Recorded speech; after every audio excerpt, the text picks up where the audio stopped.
नमस्कार, आप देख रहे हैं एवन उत्तर प्रदेश। मैं हूं आपके साथ ऋषभ पांडे। बुलेटिन की शुरुआत करेंगे इस वक्त की हेडलाइंस के साथ।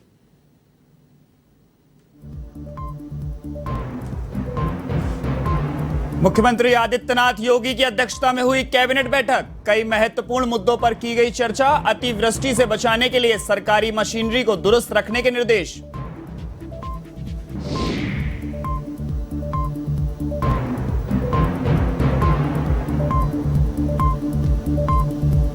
उत्तर प्रदेश में ज्ञानवापी मां श्रृंगार गौरी केस की सुनवाई। हिंदू पक्ष अपने 361 पन्नों की रिपोर्ट पर की बहस। जिला जज डॉक्टर अजय कृष्ण विशेष के समक्ष हुई बहस।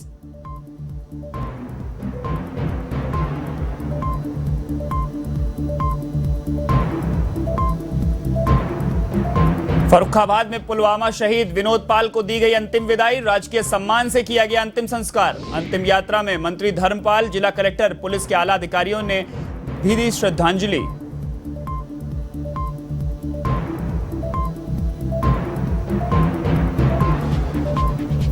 उत्तर प्रदेश के सोनभद्र में रफ्तार का कहर। ट्रेलर की चपेट में आई बाइक। हादसे में 3 लोगों की दर्दनाक मौत।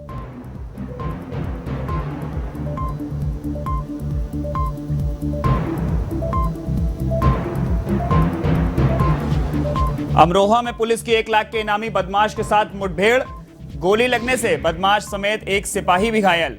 दोनों का अस्पताल में इलाज जारी।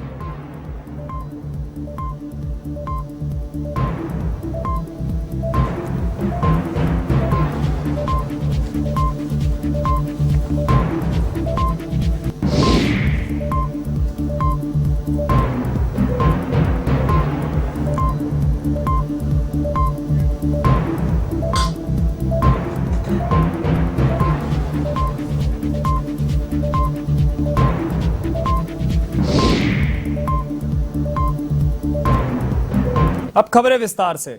उत्तर प्रदेश के डिप्टी सीएम केशव मौर्य दिल्ली दौरे पर हैं। केशव मौर्य ने पीएम मोदी से मुलाकात की। इस दौरान संसद भवन परिसर में मुलाकात की गई। तो उत्तर प्रदेश के डिप्टी सीएम केशव प्रसाद मौर्य प्रधानमंत्री मोदी से मुलाकात की है।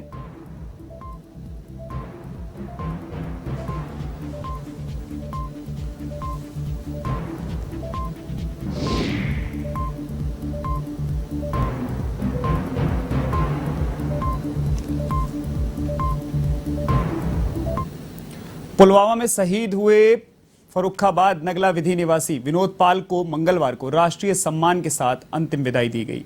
अंतिम विदाई के दौरान सैकड़ों लोग मौजूद रहे और उन्होंने नम आंखों से विनोद पाल को अंतिम विदाई दी। इस मौके पर दुग्ध मंत्री धर्मपाल सिंह, जिला कलेक्टर और एसपी सहित कई प्रशासनिक अधिकारी और जनप्रतिनिधि भी मौजूद रहे। इस दौरान दुग्ध मंत्री ने राज्य सरकार की ओर से शहीद के परिजनों को 50 लाख रुपए की सहायता राशि का चेक भी सौंपा। आपको बता दें कि पुलवामा में हुए आतंकी हमले में सीआरपीएफ में सब इंस्पेक्टर विनोद पाल शहीद हो गए थे। वह कोतवाली कायमगंज क्षेत्र के नगला विधि गांव के रहने वाले थे, जहां इसकी सूचना पहुंचते ही शोक की लहर व्याप्त हो गई।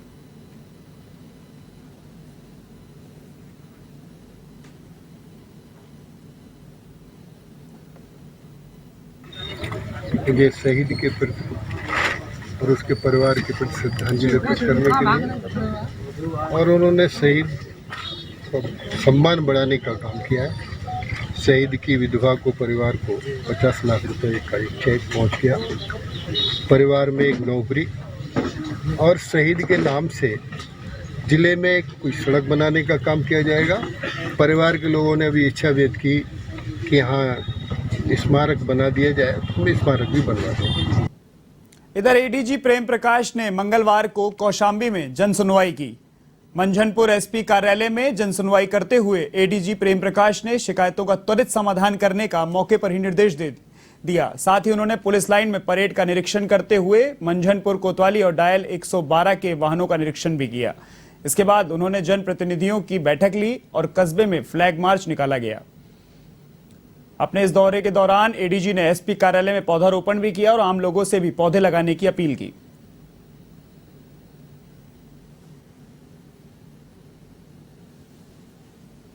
वार्षिक निरीक्षण चल रहा है जनपद कौशाम्बी का। कल मैं यहाँ पर आ गया था और उसके बाद फुट पेट्रोलिंग का निरीक्षण किया गया था। साथ ही मंझनपुर कोतवाली का निरीक्षण किया और आज प्रातःकाल परेड का निरीक्षण किया गया था। पुलिस लाइंस की जो शाखाएं हैं उनका निरीक्षण किया। अभी जन सुनवाई आज पुलिस कार्यालय में रखी गई थी। इसमें कई हमारे पास यहाँ पर शिकायतें मिली जिसमें आपसी विवाद ज़्यादा है, जिसमें शिकायत की गई कि किसी ने मकान का कब्जा कर लिया। कुछ लोगों ने शिकायत की कि उनकी जो एफआईआर लिखी गई थी उस पर समुचित कार्रवाई नहीं हुई। तो यहाँ अधिकारी हैं, उनको बताया गया कि किस तरीके से इन समस्याओं को निपटाया जाएगा और त्वरित गति से इनका निस्तारण हो। उत्तर प्रदेश के बुलंदशहर में सरकारी चक्रोट से कब्जा हटाने के दौरान दो पक्ष आपस में भिड़ गए, जिसका वीडियो सोशल मीडिया पर जमकर वायरल हो रहा है। आपको बता दें कि एसडीएम और तहसीलदार समेत राजस्व टीम के जाने के बाद दोनों पक्षों में जमकर लाठी डंडे चले, जिससे ग्राम प्रधान सहित 3 लोग गंभीर रूप से घायल हो गए। वहीं घटना के बाद पीड़ित पक्ष ने थाने में तहरीर दी और एसडीएम और तहसीलदार पर झगड़े के दौरान भागने का आरोप भी लगाया। आपको बता दें कि राजस्व विभाग की टीम बिना पुलिस सुरक्षा के चक्रोट की पैमाइश करने पहुंची थी। मामला खानपुर थाना क्षेत्र के गांव नागौर का है।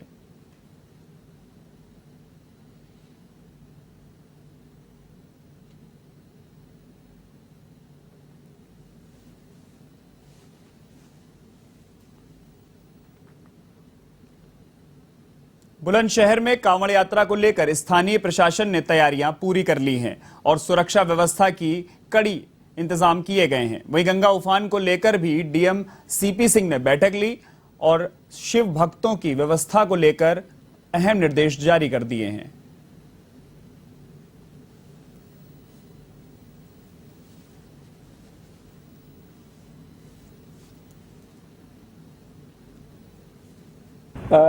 हम लोगों के रात्रि भ्रमण का उद्देश्य यह था कि जो जिले में कांवड़ यात्रियों के लिए व्यवस्था की गई है, चाहे रूट पे डाइवर्जन की व्यवस्था हो या भंडारे की व्यवस्था हो या लाइटिंग की व्यवस्था हो या जगह जगह शौचालय और स्नानागार की व्यवस्था हो, स्ट्रीट लाइट्स की व्यवस्था हो, मंदिरों के रूट पे जिस पे कांवड़ यात्री हमारे चलेंगे वो व्यवस्था हो, नहर के किनारे या सड़कों पे जो झाड़ियाँ आदि कटने की व्यवस्था है या गड्ढे भरने की व्यवस्था है सड़कों पे, वो व्यवस्था हुई है कि नहीं हुई है। और इसके अलावा हम लोगों ने रात में जो ड्यूटी लगाई हुई है, पूरा जिले को 18 जोन और 50 सेक्टर में बांटा हुआ है। अधिकारी अपनी ड्यूटी पर हैं कि नहीं है, ये पूरा करने के लिए हम लोगों ने रात में निरीक्षण किया था और बहुत प्रसन्नता है कि व्यवस्था लगभग ठीक मिली है और कुछ कमियां हैं वो आज पूरी हो रही हैं। इधर हरदोई के शाहाबाद के सीएचसी पर चोरों ने स्वास्थ्यकर्मी के आवासों पर दिन दहाड़े धावा बोल दिया। आपको बता दें कि चोर स्वास्थ्यकर्मी के आवासों का ताला तोड़ रहे थे, जिसकी आवाज सुनकर आसपास के लोगों ने शोर मचा दिया, जिससे चोरों बिना चोरी किए भाग गए। वहीं घटना के बाद से स्वास्थ्य कर्मियों में दहशत बनी हुई है।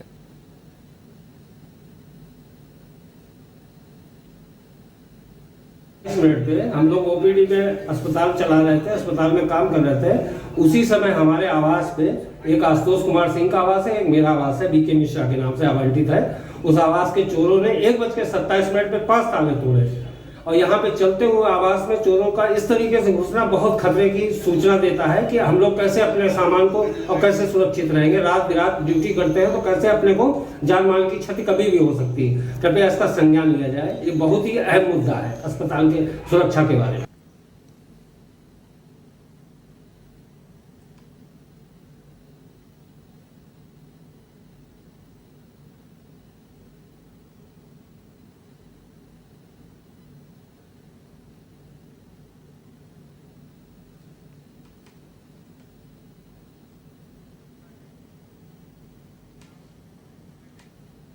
इधर प्रदेश की योगी सरकार की कैबिनेट बैठक लोक भवन में आयोजित की गई। इस बैठक के बाद मंत्री परिषद की भी बैठक बुलाई गई। कैबिनेट की बैठक में कई अहम फैसलों पर मंथन हुआ, साथ ही कई फैसलों पर कैबिनेट की मुहर भी लगी है।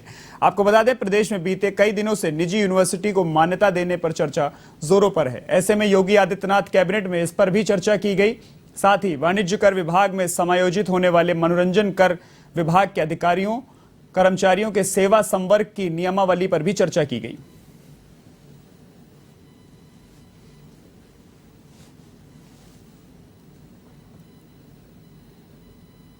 जो भी देश और दुनिया के उद्योगपति प्रदेश के अंदर आ रहे हैं, उनको सहूलियत देने के लिए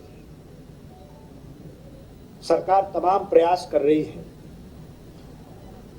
उसमें श्रम विभाग ने एक सेक्शन होता है बॉयलर सेक्शन,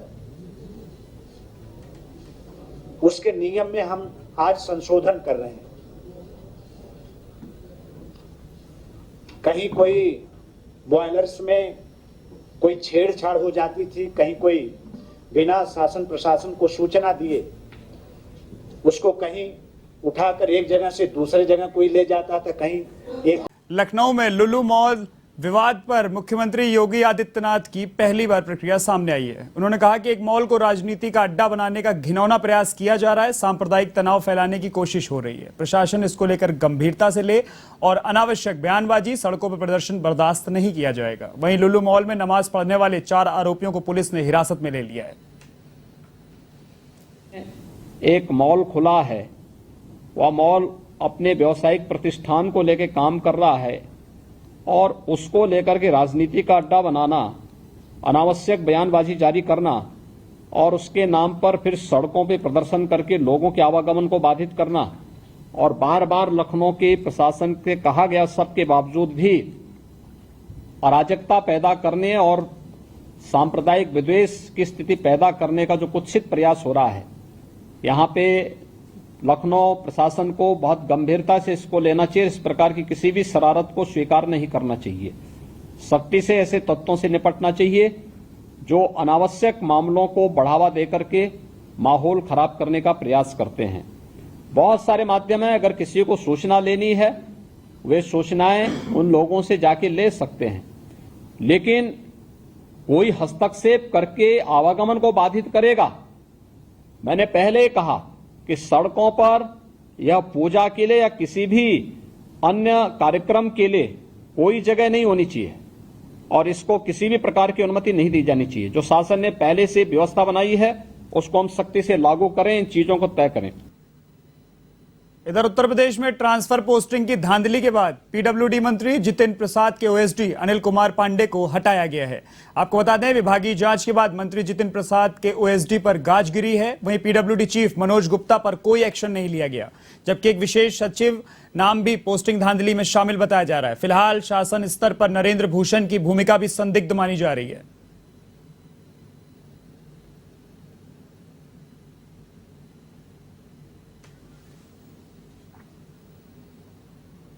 लखनऊ विकास प्राधिकरण के इंप्रूवमेंट ट्रस्ट की जमीन पर सालों से हो रहे अवैध कब्जे को लेकर सुप्रीम कोर्ट ने आदेश जारी किया है। इस आदेश के बाद लखनऊ विकास प्राधिकरण ने चिंताखेड़ा में लगभग 180 अवैध कब्जा करने वालों को नोटिस भेजा है। वहीं अब प्राधिकरण के प्रवर्तन दल के साथ तहसीलदार भी मौके पर अवैध कब्जेदारों को नोटिस सर्व करने में जुटे हुए हैं। इधर डीएम लखनऊ सूर्यपाल गंगवार ने एसडीएम प्रमोद पांडे को नोटिस सर्व की टीम में नियुक्त किया है।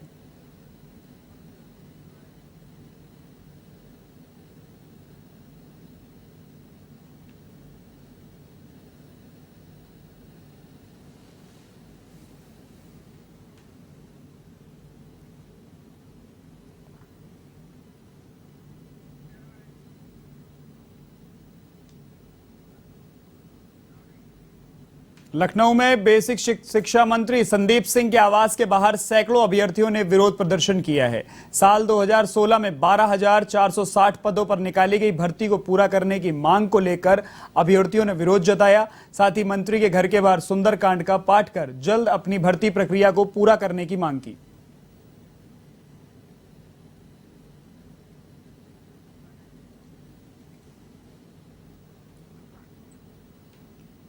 उत्तर प्रदेश के सोनभद्र में एक बार फिर तेज रफ्तार का कहर देखने को मिला है। यहां तेज रफ्तार ट्रेलर ने बाइक सवारों को चपेट में ले लिया, जिससे भाई बहन सहित 2 वर्षीय भांजे की मौत हो गई। दुद्धी कोतवाली क्षेत्र के गुलाल झरिया गांव में विद्युत सब स्टेशन के पास यह हादसा हुआ। इधर हादसे की सूचना पाकर पुलिस ने ट्रेलर को जब्त कर लिया और थाने में खड़ा कर दिया। फिलहाल मामले की जांच जारी है।